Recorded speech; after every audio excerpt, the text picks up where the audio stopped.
Very good. In fact, sabi ng Bible, two is better than one. Pero may partner na kami sa Senado when it comes to investigation.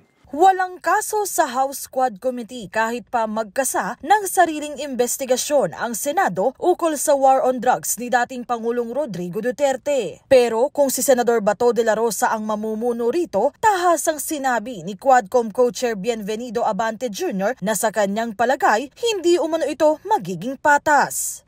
He became the Director General of the Philippine National Police during the time of the former president. No?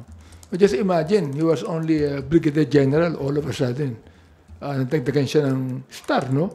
Naging Major General siya and naging Director General. So I would think that he would be more biased than actually balanced in that hearing. No? Una nang pumalag si Senador De La Rosa sa mga pagdinig ng Quadcom. Sa ikakasanilang parallel investigation, ipapatawag niya raw mismo si dating Pangulong Rodrigo Duterte.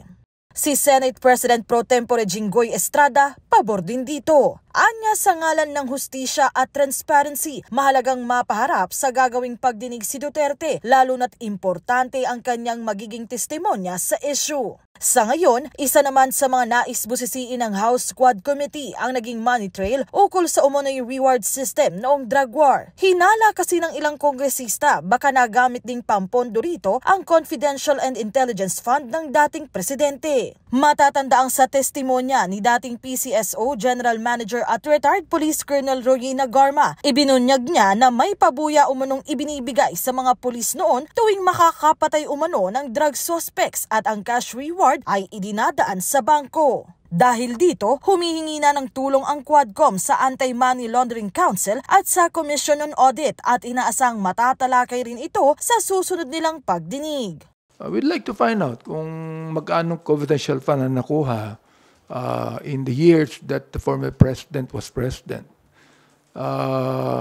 Tignan natin maigi kung ito ay mayroon talagang na-contribute towards the reward system. Ang talagang nais namin is, follow the money trail. No? We'd like to find out who the mastermind is. No?